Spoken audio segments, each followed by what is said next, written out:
I've been asked to welcome you to the following program of Fractured Flickers. Very well, the following program is called Fractured Flickers, and you're welcome to it.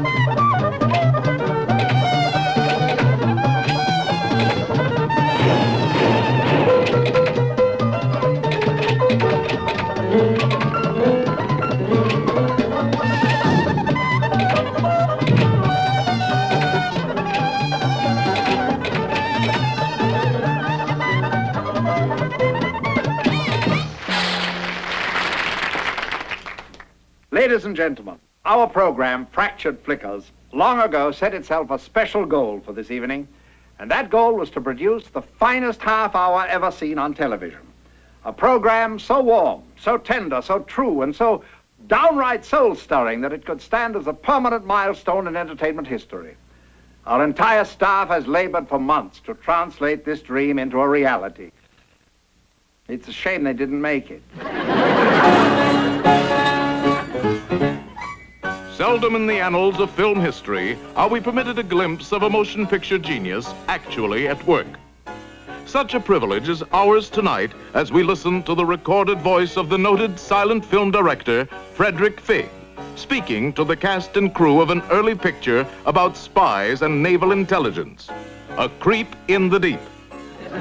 Notice his exquisite use of a famous Figg technique for getting himself out of tight places.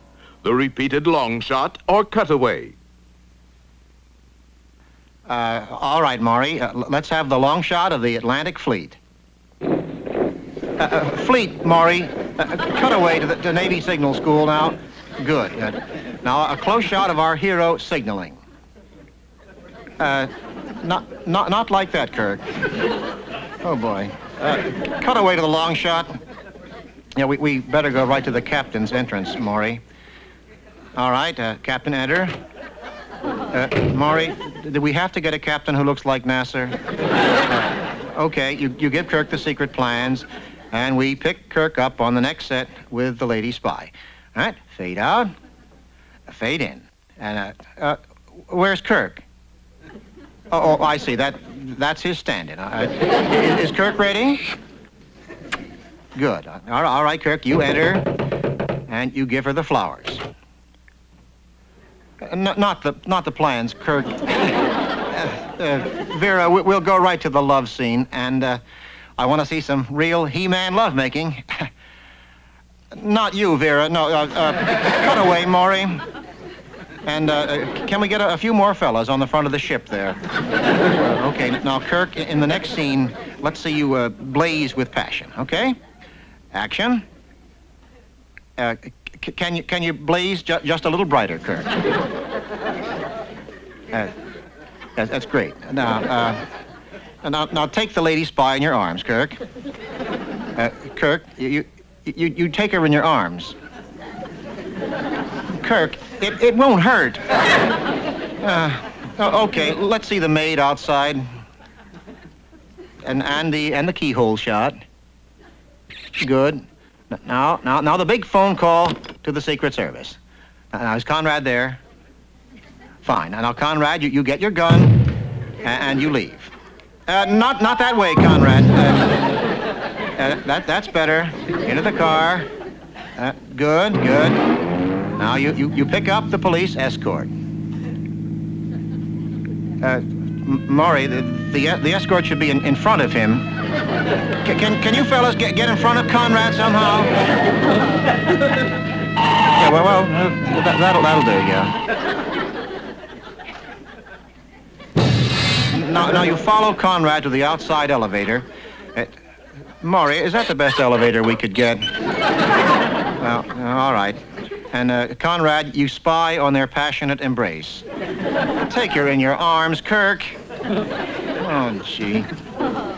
And Conrad, remember, this is where you shoot the beautiful lady spy, right? All right, ready? Aim. Fire. Hold it. Cut away, Maury. Maury, can we get the gun fixed? And will you get some more extras on the front of the ship? It looks a little thin, Maury. Good. All right, let's get back to the action. And the police are closing in. That's good. Maury, there's a fire on the set. Fellas, there's a fire on the... Can we... cut away. Maury, while the firemen are busy, we better shoot the scene of the fella chasing Vera. All right, action. Wait, where's Vera? Now Vera's supposed to be in here. Oh, will somebody get Vera? Cut away, Maury. Maury, really, that's still not enough extras for this kind of a shot. Could we? Thanks. All right, back to the chase. Well, now we've lost Kirk. Where's Kirk? He's supposed to be running too. Run, Kirk. No, not that way. We cut away to the fleet again. Yeah, that's fine, Maury. Now, let's take the end scene, shall we? Yeah, you've discovered the lady spy is on our side. Now, Kirk, she's beautiful. Take her in your arms. I meant Vera, Kirk. To take Vera in. Cut away to the ship. That was too many extras, Maury.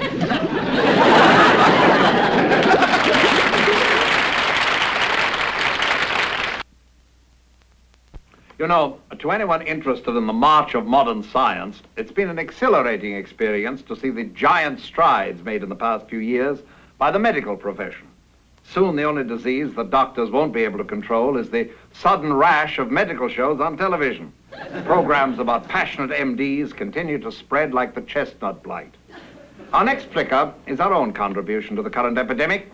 It was originally a marvelous suspense film called The Hands of Orlac and starred the great European actor Conrad Veidt. Tonight it's been fractured into a touching drama of the relationship between a doctor and his patient called Hands Across the Fee.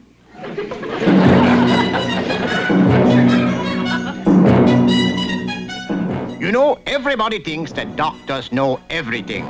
That's not true. Only the medical associations know everything. But most doctors learn something new from every case. Now, you take me, for example. I'm just a simple country dermatologist, but I'm always learning something.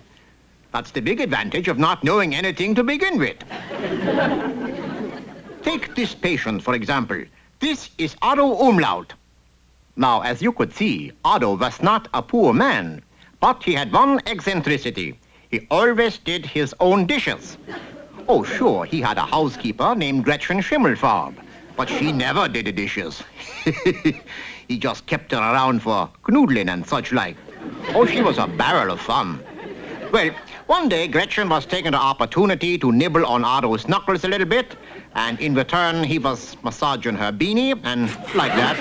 When suddenly, like a bolt from the blue, Gretchen realized, "Mein Gott," she said, "your hands are like sandpaper.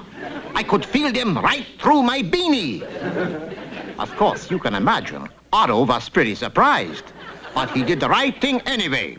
He got up off his chaise longue and he headed straight for my office, leaving poor little Gretchen Schimmelfarb with no visible means of support.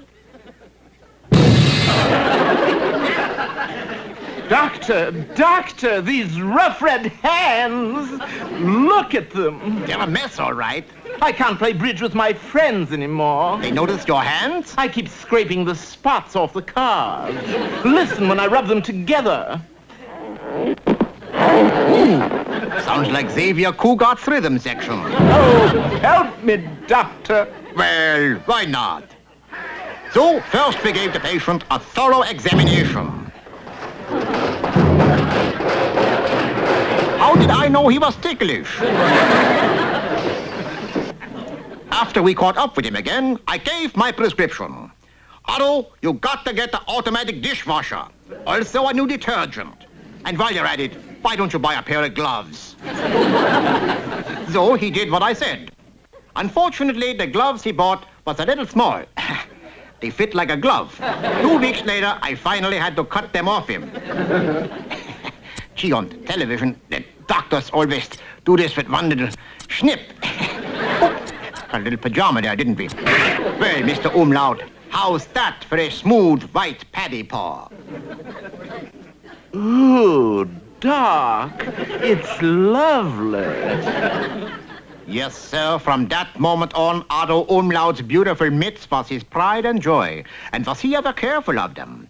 He wouldn't even shake hands with anybody. Not even me. Put her there. No, I'd rather not.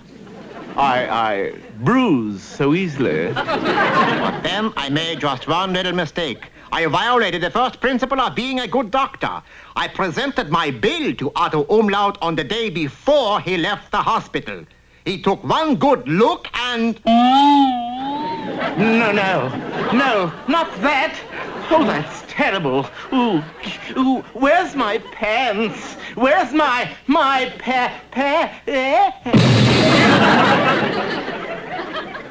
Well, that was the end of Otto Umlaut. But as his doctor, I learned one important thing from his case. As I was saying just yesterday to my housekeeper, Gretchen Schimmelfarb, well, Gretch, I've learned one important thing from this case. You can't win 'em all.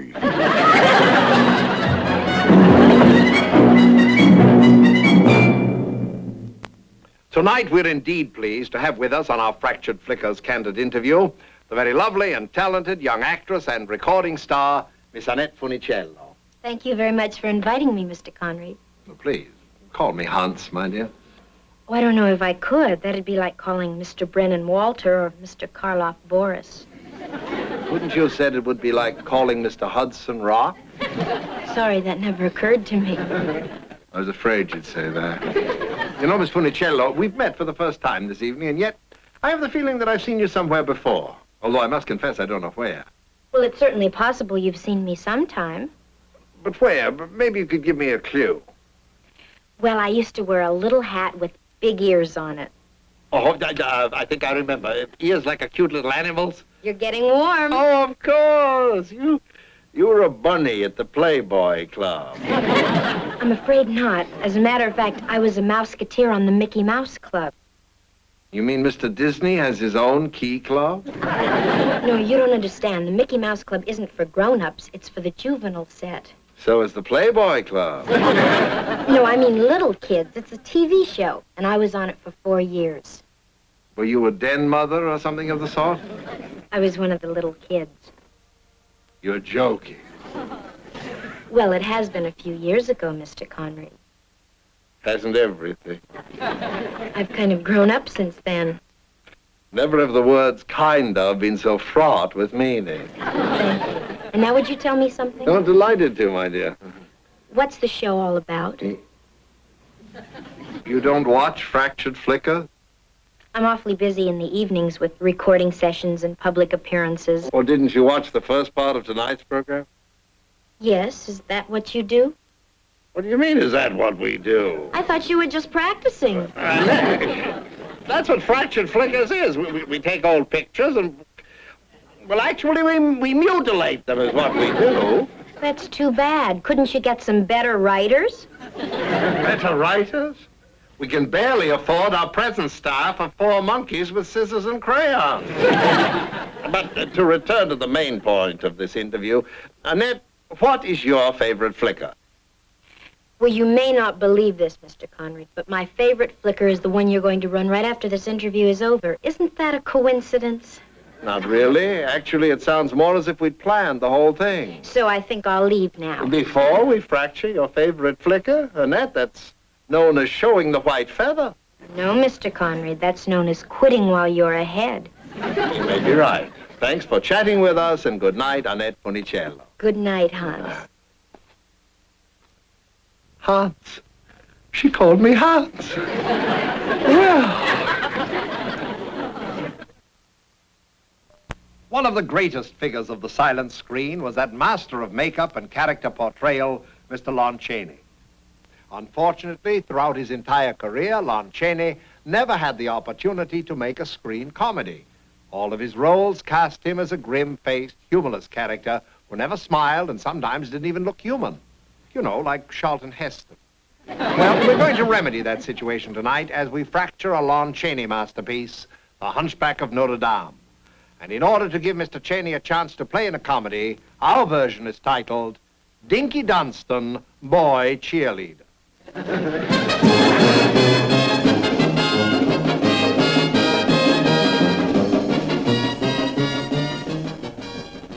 Look familiar?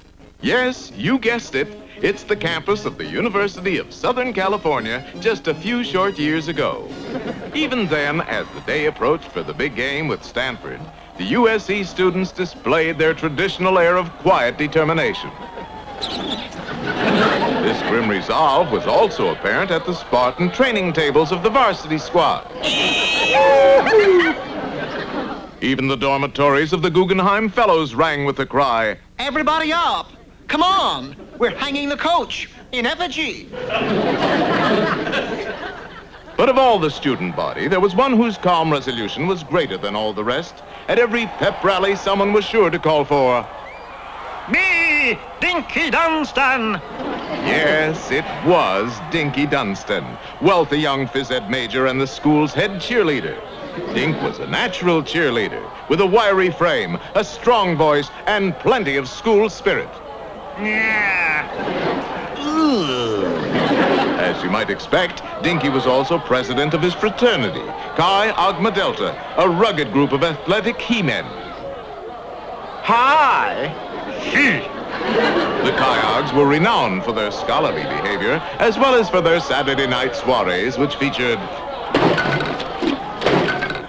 thoughtful discussions by a coterie of brilliant young college philosophers. Hot dog! Schopenhauer never had it so good. It was at just such an occasion that Dinky Dunstan pushed through a crowd of merrymakers and first set eyes on Mary Lou Beasley. Not only was Mary Lou a dancing fool, she was also the team's star halfback. To say that Dinky was smitten would be putting it mildly. Actually, he was stoned. In the days that followed, Dink tried to forget about Mary Lou in the rigors of cheering practice. 2, 4, 6, 8. Who do we appreciate? Yay, team. Yet more and more he neglected everything while dreaming of the pretty halfback with the ruby lips, the sparkling eyes, and the remarkable record of completed passes. As you might expect, Dinky's dawdling and lack of concentration began to affect his studies adversely. He was failing in anthropology, although he loved the subject. He's getting a 0 in weightlifting also. Dinky was even failing in his favorite class, the rope climb. I can't help it.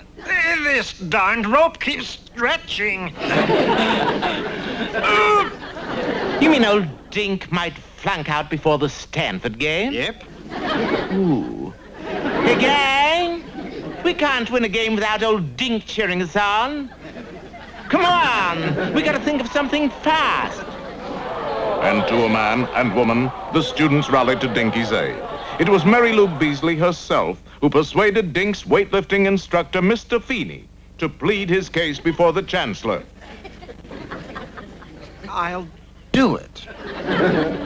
You know the rules well as I do, Feeney. Dunstan has to pass at least one subject. Those are harsh words, Chancellor. Well, perhaps you're right. Very well. I'll enroll him in Dean Stucker's ballroom dancing class. I'm sure even he can pass that. Oh, sir, how can I ever thank you? Yuck. Just see that we beat Stanford. I got $10 on the game. So that night, at the dean's dancing class, Miss Beasley, shall we warm up?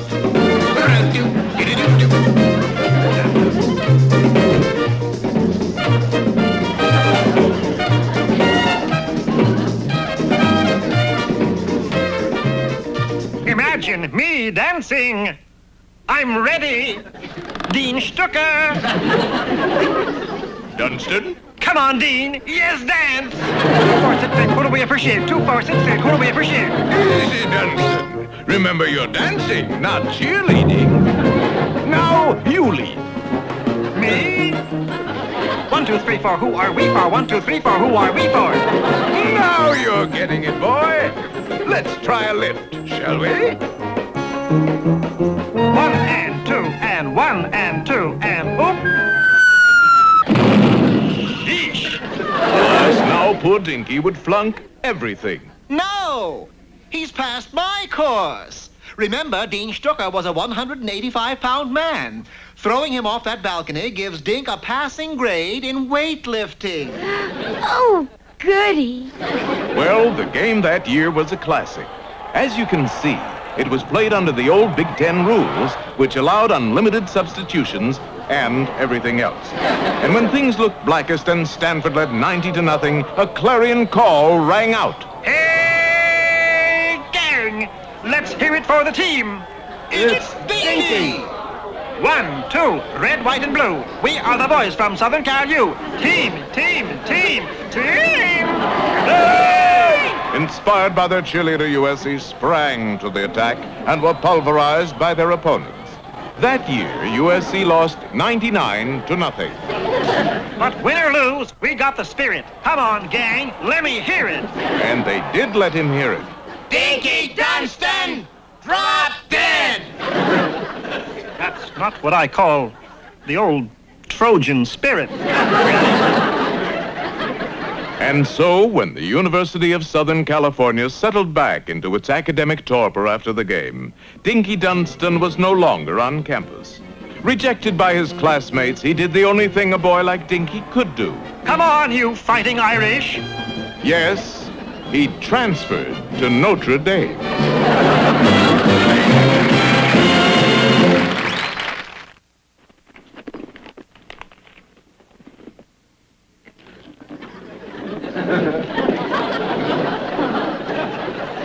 And now, a few scenes from next week's adventures of Harry and Ozzie. Another story of everyday people doing everyday things. In next week's episode, Ozzie buys Harry a portable trampoline and decides to try it out first herself. Oh, my, that tingles. Come on down, honey, but keep your clavicle about 2 degrees to the right. Please, Ozzie, I'd rather do it myself.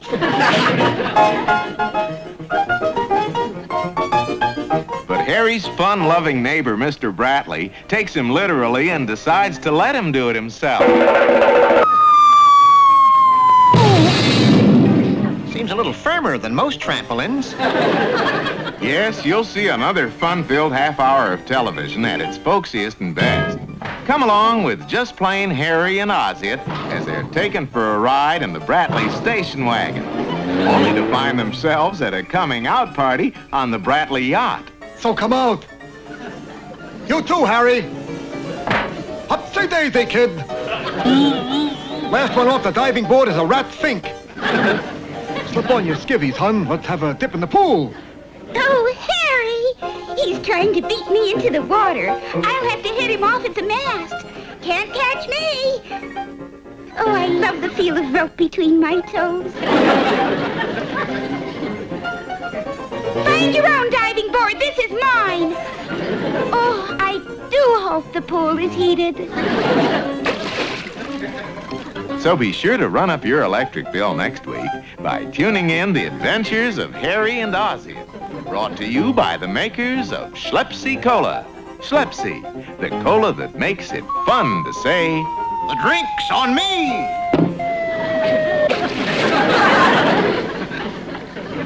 and remember, television is better than yellow jaundice. Well, as Shakespeare remarked about the death of Othello, that's all there is. There ain't no more.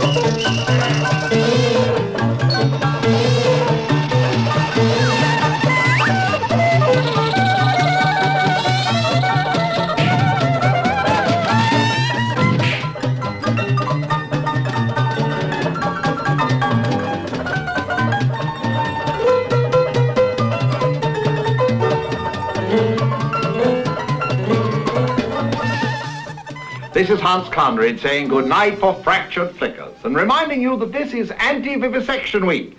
If you don't have an auntie, perhaps you could borrow one.